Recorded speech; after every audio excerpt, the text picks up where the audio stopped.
Good morning. Welcome to our 15th and final day of the virtual GM Conference and Self-Care Summit. I'm Patrick Spear, President and CEO of GMDC Retail Tomorrow. We hope these last few weeks of individual pre-scheduled meetings between your existing and potential trading partners have been fruitful. Our mission at GMDC Retail Tomorrow is to connect people and companies to opportunities for growth, whether through buyer-seller connectivity or the educational insights that will propel your future strategies or product development. Our goal with this conference has been to enable connectivity in a year when so many conversations have been delayed or canceled. Speaking for the GMDC Retail Tomorrow team, we've certainly learned a lot these last 3 weeks, and your comments, suggestions, and ideas will help us continue to improve upon our virtual product offering as we look ahead to 2021. We'll be asking all conference attendees to participate in a short survey that will help us learn what worked great and illuminate areas where we need to improve, and your support of the survey will enable that outcome. We'll have more information on this topic in the coming days. And given that our pivot to a 100% virtual conference was caused by a global pandemic, it seems only logical that we'd conclude our event with a focus on what I call the case for cleaning. As we look ahead to 2021 and beyond, our ability to meet in person and resume some semblance of what we think of as normal life will be predicated on revised and improved cleaning standards everywhere we look and every place we gather. As such, it seems appropriate that our guests today are joining us to bat cleanup, as it were, if I can invoke a baseball analogy and expose my lifelong bias as a Dodger fan, so go Dodgers. My guests today on Coffee With are John Barrett, President and CEO of ISSA, the International Cleaning Association, and Patty Ollinger, Executive Director of GBAC, a division of ISSA. John and Patty, welcome. Thank you, Patrick. Patrick, good morning.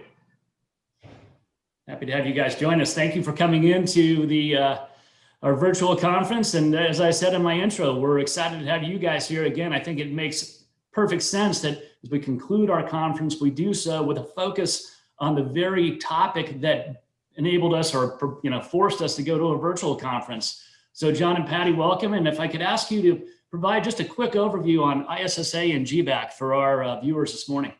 Certainly, Patrick. I'll begin. Hi, guys. John Barrett. I'm the Executive Director of ISSA, and ISSA is the worldwide not-for-profit trade association for the cleaning industry. And I would say for our 100-year history, mostly nobody cared, right? And the dumpster fire that is 2020 has thrown us into a position we're frankly pretty unaccustomed to. And to sort of give you an example of that, I got an email, Patrick, in February, mid-February, from the White House, and it invited me to a conference call with the President of the United States. And I did, Patrick, what I think you would do.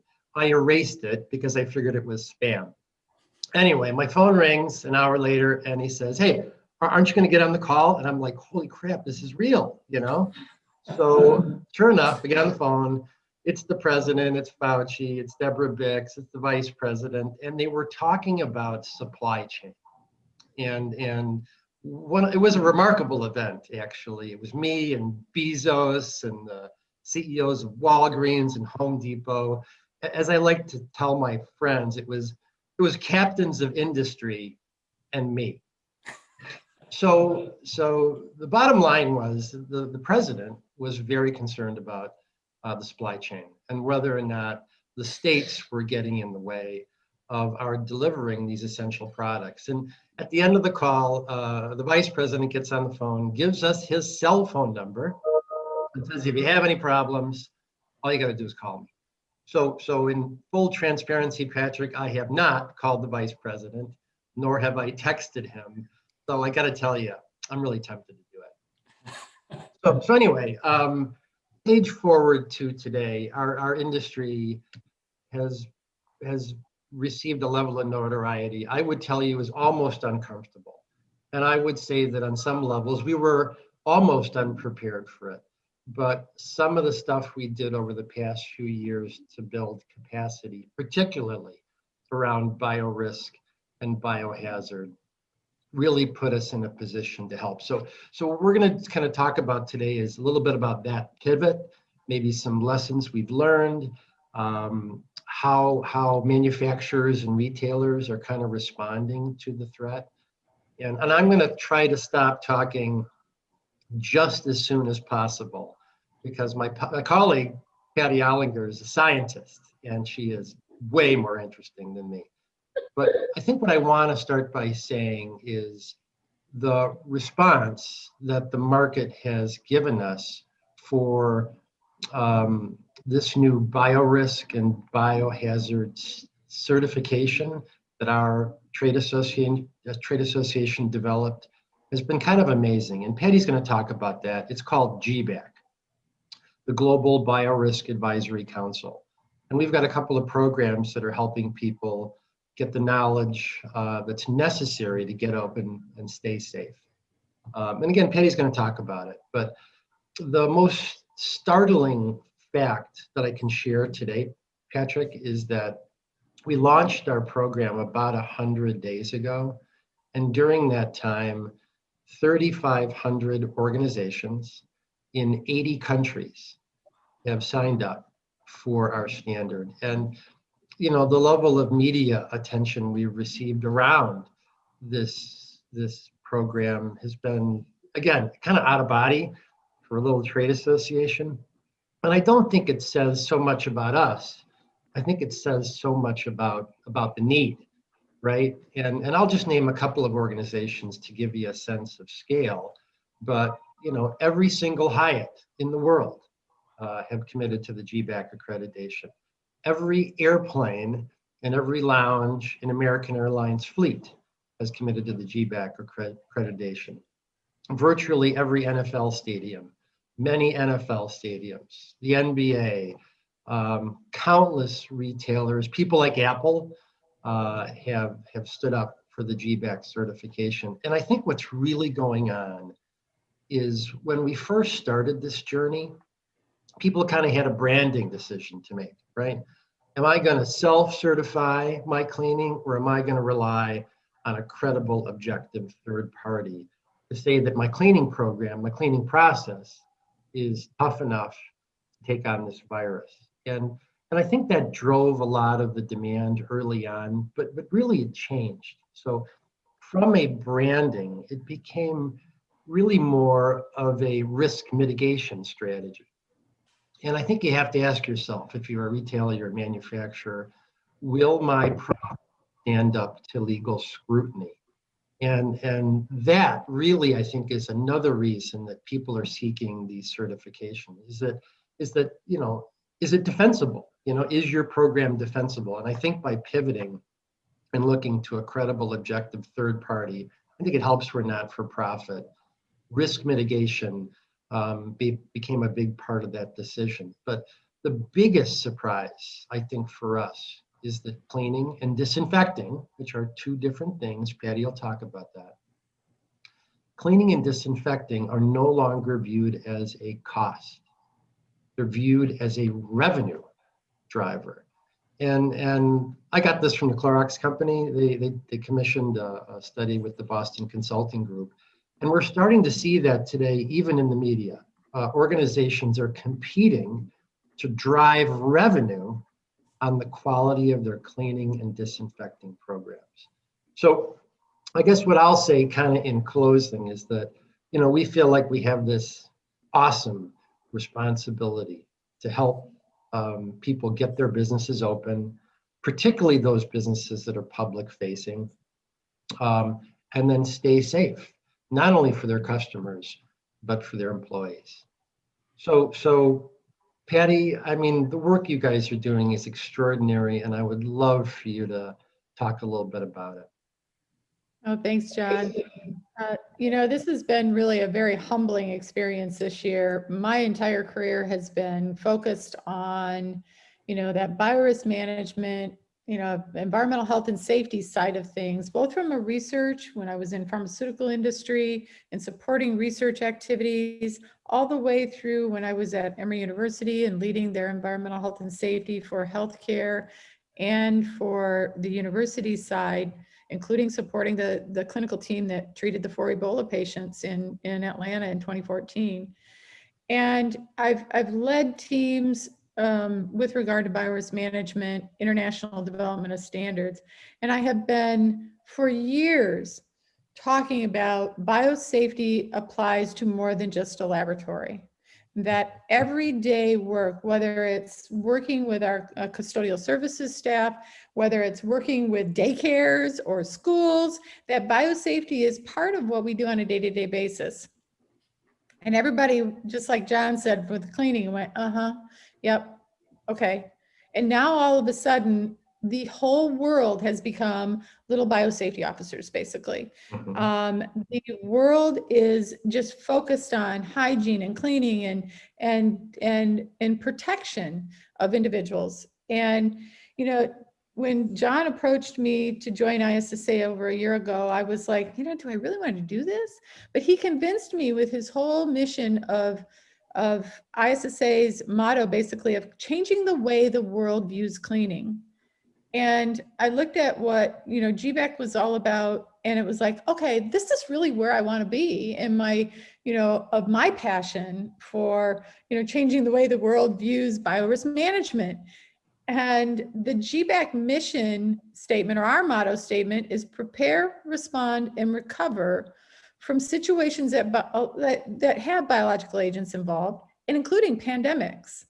And I wrote an article for ISSA Today that was published in January that basically the title was "The Next Pandemic, a Pandemic is Coming and We're Not Prepared."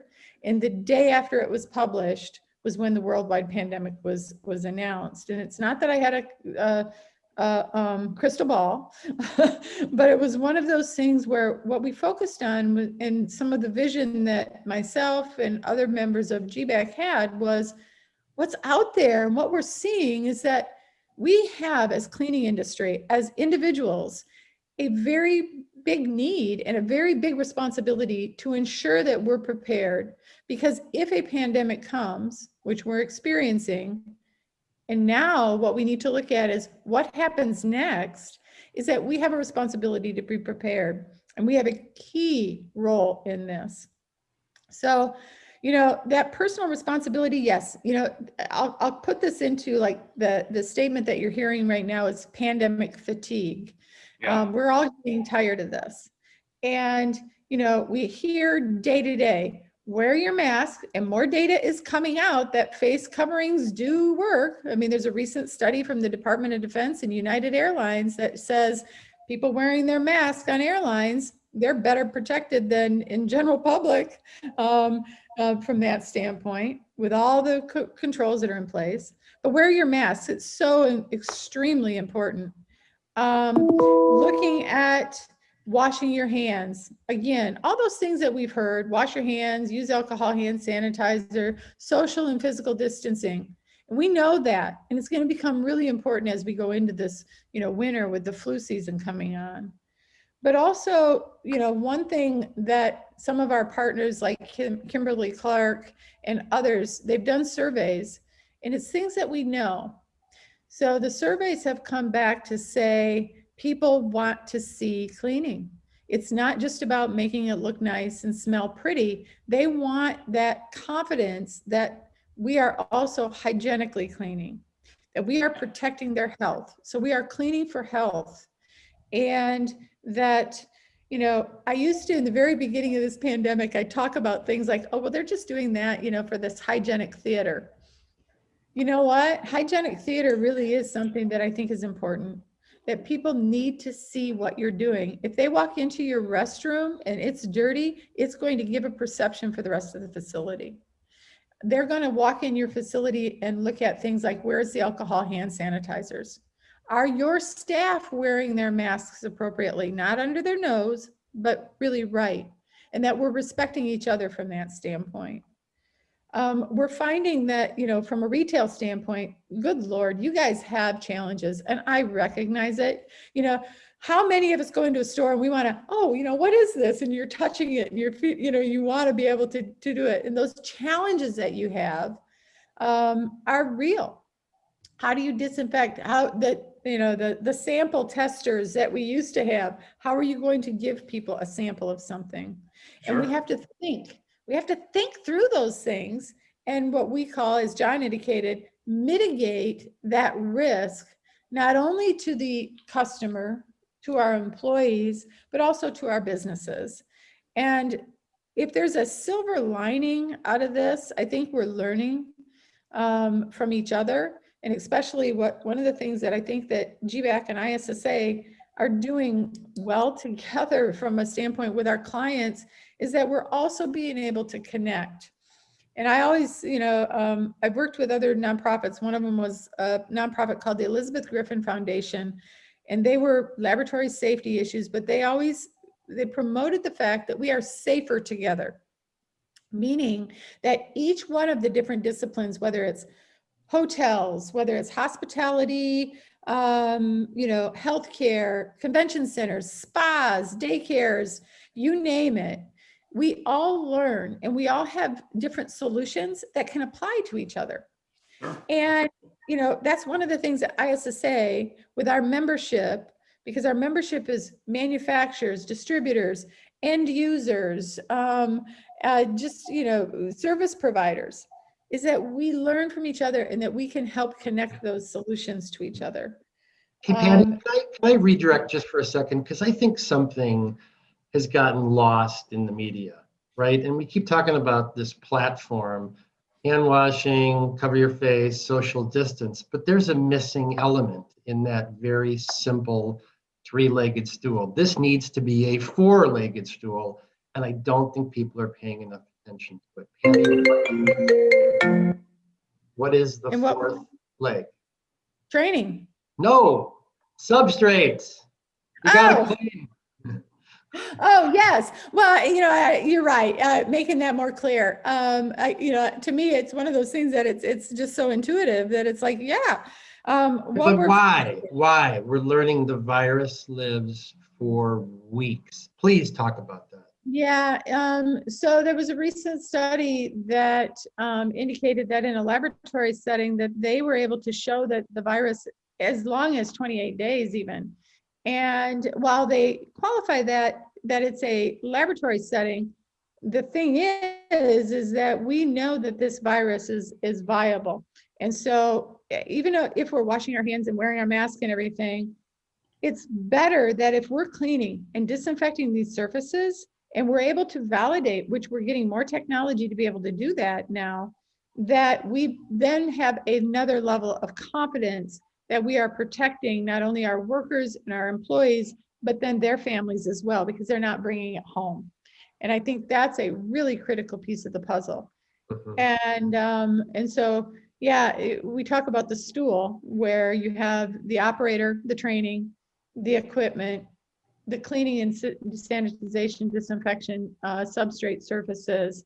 It's just really, the pieces of the puzzle come together. And what we're finding with our GBAC STAR facilities is those who implement it from all of those different aspects are really ready. And they're showing as they're reopening that they're able to do it, bringing confidence back, but also bringing that assurance that, and being able to show it, that they can reopen safely.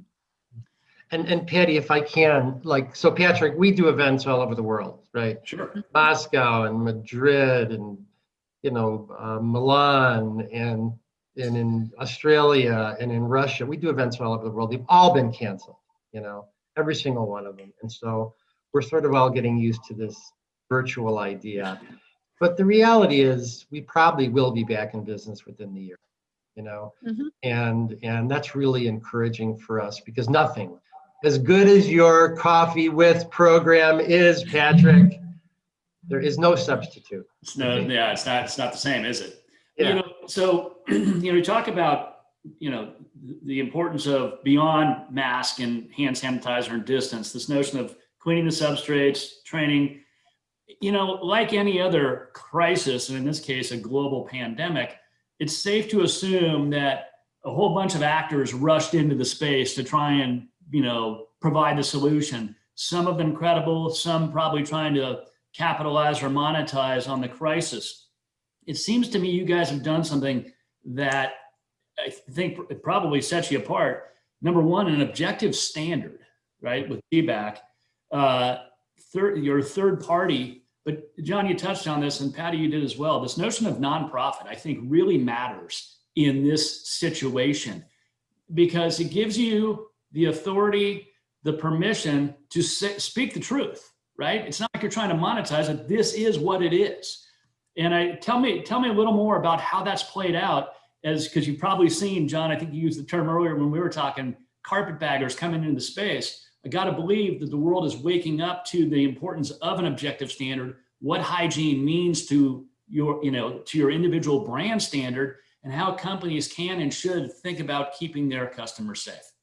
So I'm going to invite Patty to talk about this, but I want to frame it first. So, look, Patrick, yes, we're not for profit, but it's a business model.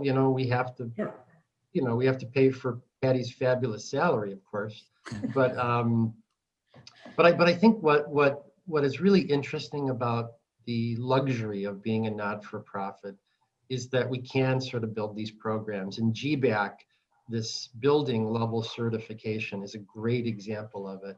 When we set out to price this, we didn't want price to be a reason that somebody didn't do it. So for example, right, for a typical retail store, they'll spend a few $100s a year to get certified. I mean, really, the cost is a de minimis element of this. And the other thing we've been challenged to do is take that thinking and apply it beyond the building. So next week, we're actually going to be launching our GBAC Star for services, so the service providers can get it.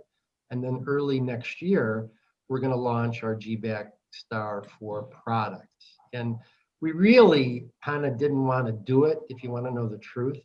But because of what you just cited, the fact that there is so much garbage being pushed in the industry, we felt we had to do something. So Patty, please talk about what you are seeing in the marketplace in terms of crazy claims, et cetera, et cetera, et cetera.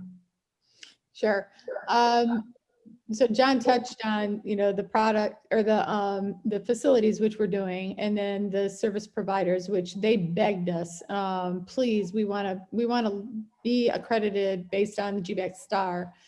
And that made sense. But what we're finding is that as we're going through the accreditation program, both from our facilities and even getting contacted by companies, is that, with crisis comes innovation.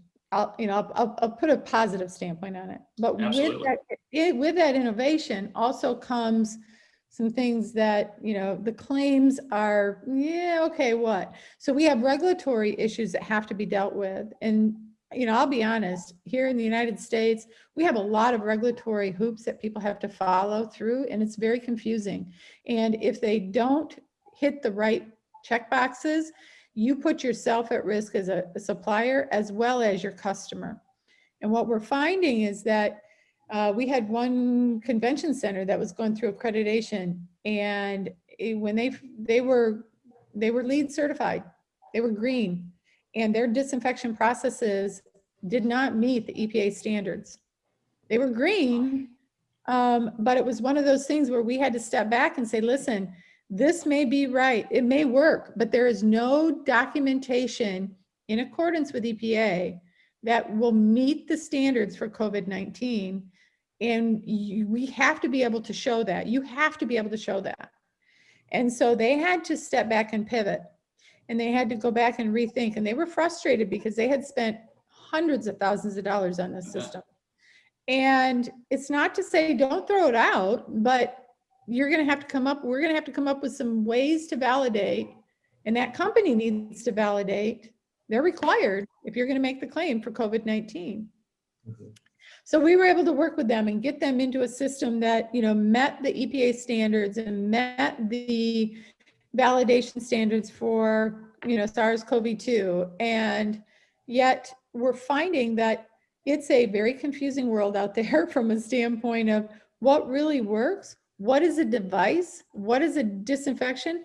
The recent, the surface protectant that you've seen that the EPA gave the emergency approval for American Airlines and another, I think it was an orthopedic spine center in Texas. And it was a 24-hour, a 7-day surface protectant claim. The first one that is provided for viruses, and they gave it for SARS-CoV-2. Well, of course, that really spurred on a whole bunch of things, and we're starting to see antimicrobial surface protection. They don't claim SARS-CoV-2, but they're claiming the antimicrobial, which they have the claim for that, but that virus claim, the EPA recognized that they kind of opened up a Pandora's box and that they're now providing more guidance out there. We're seeing that left and right, and the need to be able to have something, especially for devices and equipment in some product areas, for people to be able to come to a clearinghouse to say, does this meet all these regulatory boxes, is a very big, very need and confusing for a lot of people. But my positive thing is the gidgy gadget girl in me is sitting there going, oh, there's some really cool things and thought processes and ideas that we're going to see, whether it's on these devices or automation and robotics. There are some amazing things that are coming on the market right now. And it's safe to assume that, I mean, this is very much a moving target, right? You guys are evolving and learning more every day, just as, we are as consumers, if you will, or interested parties as to, how to keep ourselves, our family, our businesses safe. This thing just continues to evolve. So Patty, to that point, you're seeing products, services, technologies that will impact us positively, well beyond 2020, correct? Oh, absolutely. And that's really frustrating for some people because it's like drinking out of not a fire hose, it's like Niagara Falls. And keeping up with that is challenging. But you're absolutely right. This is going to affect us way beyond 2021 and 2020. This is something that we'll see changes in our industry for years to come. What, John, if you had to summarize what you think we need to know as, again, business leaders, consumers, retailers, manufacturers, wholesalers, distributors, obviously the importance, we talked about the talking points, the soundbite that's out there, but if you had to summarize, where should we be focused as we think about what it's going to take to get us back to some normalcy moving forward? Patrick, it's actually a tough question because, right, there's so much to think about. But if I wanted to boil it down, I think it comes down to this, and that is, who is your audience? So if you are public facing, and I mean the public, follow the lead of people like the airlines and the NFL, who are getting their buildings certified so they can put the seal on the door so people understand that this is a safe place to enter. If your audience is your employee, you know what? To me, it's even more important, right? Because your employees, we heard about this with Walmart, right? I mean, an incredible retailer, but there's been so much news around they're not protecting their employees. I can't tell you if they are or not. They're not our customer yet. But understand the needs of your audience. It's so critical. Makes a ton of sense. Tell me, where can our members, our viewers this morning go to learn more about ISSA or GBAC certification? Easy breezy, it's gbac.org, gbac.org. I think there's a picture of Patty up there, which is a reason alone to visit. But you'll see our programs there. And like I said, this program was designed to be accomplished in weeks, not months, pennies, not dollars. We're creating a global community, Patrick, of people that can demonstrate that they really care about this stuff. And I'm certain that your members would profit from looking into it. We appreciate you guys coming this morning. It's hard to imagine a more important topic as we get to the conclusion of our conference. And, as I said in my intro, John, you and I have known each other for a while, and, in the association world, and, as this thing came about, I thought of you guys, and the message is important, and it's obviously evolving, and we look forward to continuing the conversation with both of you. So thanks for joining us this morning. Yeah, thank you, Patrick. Appreciate it, guys. Have a great week. Thank you, Patrick. Thank you. As we look to conclude now our virtual conference, let me remind you that our final Retail Tomorrow learning track, From Bystander to Upstander, Conscious Inclusion and Leadership, will launch this afternoon at 12 p.m. Eastern Time. Like this session and all previous sessions, you can view the learning track through the Ustream player in your conference guide. Also, as a reminder, all conference content, including the Coffee With sessions, our learning tracks, the fundraiser event, entertainment, and happy hour events, they've all been archived and can be accessed at the GMDC Retail Tomorrow YouTube channel. And with that, let me send you off to your meetings with a sincere thank you to you and your colleagues for supporting our virtual GM Conference and Self-Care Summit. We'll look forward to gathering in person at our inaugural GM and Self-Care Industry Summit, which will take place at the Hyatt Regency Dallas from June 3rd through 7th, 2021. And boy, will we be looking forward to getting together in person. Thanks again for everything. Have a great day and a fantastic weekend.